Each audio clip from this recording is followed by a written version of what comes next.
যারা অহংকার করে কথা বলেছে, গোলাম মুস্তফা বাংলাদেশে 6 কোটি কম্বল আসলো, আমার কম্বল কোথায়? সেদিন বাংলাদেশের যেই করুণ অবস্থা শেখ মুজিব সৃষ্টি করেছিল, তার ইতিহাস আজকের এই তরুণ প্রজন্মকে জানতে হবে। কারণ এই তরুণ প্রজন্মই নেতৃত্ব দিবে বাংলাদেশের গণতান্ত্রিক শক্তিকে।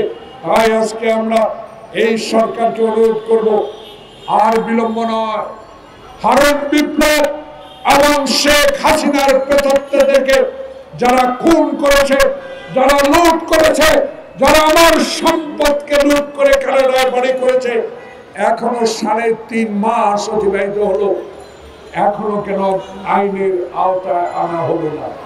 সময় তো কম যায় না, 3.5 মাস হলো, সময় কম না। তাই আজকে আমাদের দাবি, বিগত দিনের আন্দোলনরত সকল দলের দাবি, বাংলাদেশে নির্বাচনের রোড ম্যাপ দিতে হবে। বাংলাদেশে যে অপতৎপরতা শুরু করেছে এরা, এদেরকে রুখে দিতে হবে। জনপ্রতিনিধি সরকারের দরকার, এদেরকে রুখতে হলে প্রশাসনকে শক্ত হাতে হ্যান্ডেল করতে হবে।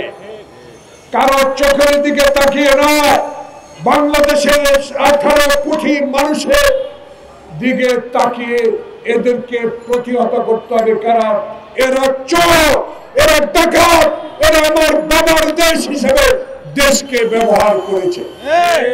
তারা হিন্দুস্তানের দালাল,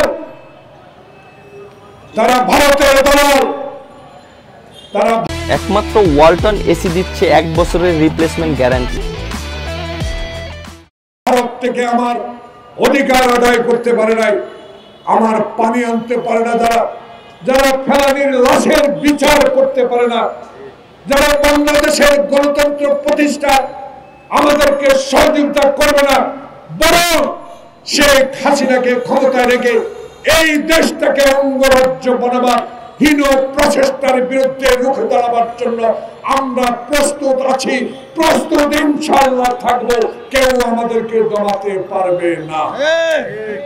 তাই প্রিয় বন্ধুগণ, আসুন আমরা সবাই ঐক্যবদ্ধভাবে থেকে সকল ষড়যন্ত্র প্রতিহত করি, বাংলাদেশের গণতন্ত্র উদ্ধার করি, বাংলাদেশে এমন একটা নির্বাচন দিই, যে নির্বাচন দিনে হবে, যে নির্বাচনের মধ্য দিয়ে বাংলাদেশের সত্যিকার অর্থে মানুষ ভোট দিয়ে নিজের প্রতিনিধি নির্বাচিত করতে পারবে। এই অনুরোধ আমাদের রইল, এবং আমরা আপনার সাথে আছি, আপনার সাথে থাকবো। আপনি শুধু বলে দেন, বাংলাদেশের রাজনীতি হবে গণতন্ত্রের রাজনীতি, অতীতের আওয়ামী লীগের রাজনীতি নয়।